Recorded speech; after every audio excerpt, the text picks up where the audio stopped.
Aquí se escucha el silencio. Frase dicha por la inmortal Chabela Vargas al llegar a una de las haciendas con mayor actividad paranormal en México. Un lugar que de tanto en tanto requiere un exorcismo debido a la cantidad de decesos, restos y recuerdos resguardados en su interior. Poseedora de una arquitectura estética, la Hacienda San Bartolo resguarda entre sus entrañas un laberinto plagado de historia y objetos malditos, muy al estilo del famoso Museo de los Warren, en el estado de Connecticut.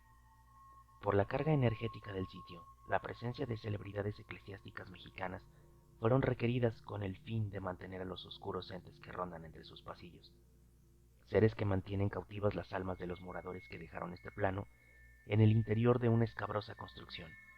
Pasillos estrechos, oscuros y húmedos conectan entre sí, para impedir que los entes del bajo astral deambulen por la zona libremente. Cientos de imágenes en los muros bendecidas por Rafael, Guízar y Valencia son las gárgolas encargadas de mantener a estas energías en el fondo del laberinto. Pero, ¿a qué se debe la presencia de entes tan oscuros y sobre todo, por qué son tantos en el mismo lugar? El café, la danza, el fandango, las risas y las jaranas a ritmo de son huasteco son algunas de las herencias culturales por las que es conocido el hermoso estado de Veracruz, su gastronomía particular y ser un lugar histórico, pero también por su gran población de brujos. La zona de Catemaco sin duda es la más famosa, pero estas prácticas no se limitan a esa única zona, se extienden por todo el estado de Veracruz. La hacienda San Bartolo fue el sitio en la época de la colonia donde estas personas comenzaron a usar sus instalaciones para favorecer a los dueños de la hacienda, mediante pactos con seres del bajo astral, pero como en todo trato, ambas partes deben de cumplir. Por su parte, los seres oscuros se encargarían de hacer prosperar las tierras. Por otro lado, los caciques debían proveer las almas que atormentar. Es importante recordar que con este tipo de entes no se pueden romper los contratos, o las consecuencias pueden ser severas. Doña Esther y Don Fausto, nombres que quedaron grabados en la hacienda San Bartolo, padres de la pequeña Lucía, quien era una niña de ojos grandes y cabello negro, una piel dorada resultado del mestizaje de la época. En esa ocasión portaba un vestido color azul de grandes pliegues. A sus pequeños 7 años, su sonrisa iluminaba la vida de sus padres. La cosecha de café en ese año se vio afectada por algunos saqueadores enviados desde la ciudad de Jalapa, que se encargaban de mantener la competencia de un magnate de la zona bastante limitada. Sin embargo, buscaban eliminar a todos aquellos que produjeran café, plátano y mandarina. Las finanzas de la familia comenzaron a verse afectadas, por lo cual tuvieron que recurrir a algunas medidas para poder frenar esta situación y poder prosperar como el resto de las familias hacendadas de ese entonces en la época. Desesperados, don Fausto y doña Esther recurrieron a un señor conocido como el Padrino, dedicado a la santería. Este les aseguró que él se encargaría de los bandidos, siempre y cuando estuvieran dispuestos a pagar un precio.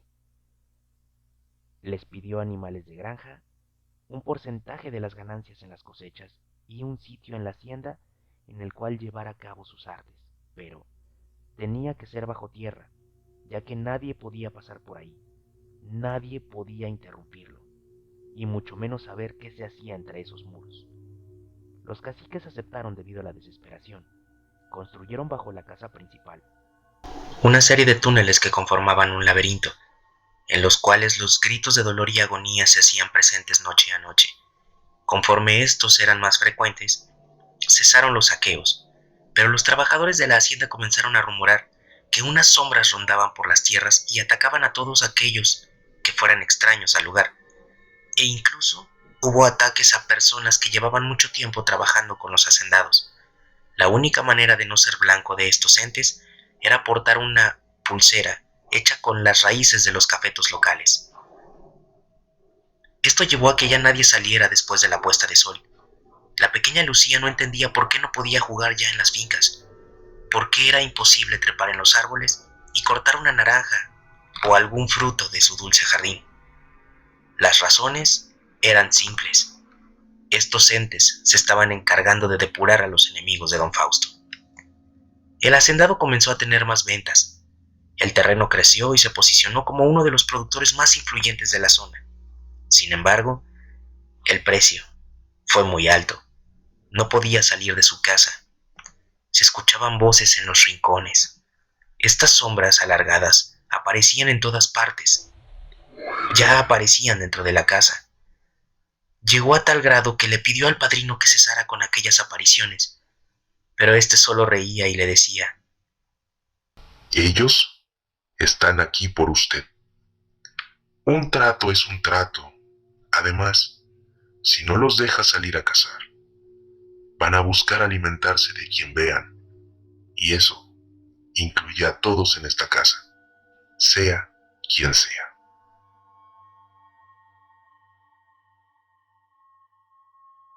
don Fausto, cansado de las amenazas, no sabía exactamente qué hacer. Lo único que pudo pasar por su mente fue deshacerse de ese padrino. En una de esas tantas noches, donde los gritos provenían del interior de su casa, del sótano para ser precisos, este bajó. Empezó a recorrer el laberinto en los dominios del brujo. Se encontró con un camino estrecho y oscuro. Una humedad y calor emanaban de ese cavernoso sitio. Pero, al llegar al final del camino, el padrino estaba sentado en una silla de palma tomando aguardiente y riendo a carcajadas, mientras las risas hacían coro con unos gritos de piedad y dolor, pero de una manera extraña. Eran unas risas guturales que se combinaban con las del padrino, y los gritos parecían ser de una joven. Al asomarse por completo, pudo verla. Era una chica como de unos 15 años, atada y encerrada en una jaula. La pobre mujer tenía evidentes signos de maltrato, pero esta parecía estar asustada por algo más. De repente, unos rasguños parecían revelarse de su piel sin un autor aparente. Don Fausto no pudo soportar el grotesco espectáculo y tomó un machete que estaba al lado del padrino, con el cual hizo justicia por la espalda. El infame brujo cayó al suelo con una mueca de dolor dibujada en el rostro, y entre balbuceos y alaridos sentenció: Ahora son libres y lo vas a pagar. Don Fausto liberó a la joven y subió corriendo a despertar a sus jornaleros, a quienes ordenó sellar ese maldito lugar. Pero por las noches se escucha una risa en la casa. La voz del padrino se hace presente junto con sus entes. Varios jornaleros comenzaron a desaparecer. Rasguñes, empujones, gente siendo arrastrada hacia los túneles debajo de la casa era algo habitual. La pequeña Lucía no entendía lo que pasaba. Solo veía sombras extrañas cerca de ella. La llamaban por las noches desde los pasillos de las fincas. Una voz distinta cada noche, hasta que sucumbió a ese extraño llamado. La pequeña se internó por los cafetos, hasta que un alarido alertó a sus padres. Salieron deprisa a buscarle. Lamentablemente, fue muy tarde para la pequeña Lucía. Ella había dejado este plano, y en su rostro se podía percibir una mirada aterradora que nos daba testimonio de lo ocurrido. Sus padres destrozados descuidaron todo. Don Fausto se tiró a la bebida. Doña Esther, en su locura, optó por regresar a su natal Valladolid, dejando a Fausto solo con su dolor. Ya en la quiebra, solo y sin ánimos de seguir adelante, don Fausto se convirtió en blanco fácil para todos los saqueadores que rondaban por sus tierras. Una noche, un ladrón entró a ultimar al cacique. Él esperó esto desde hace mucho tiempo. Cuando el ladrón entró, vio al señor sentado en su mecedora habitual, con una botella de licor de naranja al lado, y por el reflejo que tenían en algunos vitrales, don Fausto se dio cuenta del intruso, mas no hizo nada. Simplemente se quedó aguardando su fatal destino y pidiéndole a Dios que el criminal no fallara en su terrible misión. El hombre tomó una hoja afilada para arrebatar la vida del hacendado, dejando solo un hilo corriendo rojo por el piso de la casa. Lo que no contaba este criminal es que los canes aún eran los únicos seres fieles a don Fausto. y estos, al percibirlo, ultimaron al verdugo, clavando sus colmillos en el cuello del perpetrador. Al tratar de huir, desesperado, vio un pasaje que conducía a un túnel, sin saber que dentro encontraría la pena eterna. Jamás saldría de ahí, ni su cuerpo, y mucho menos su alma. Desde entonces sus lamentos son parte de las apariciones de la casa.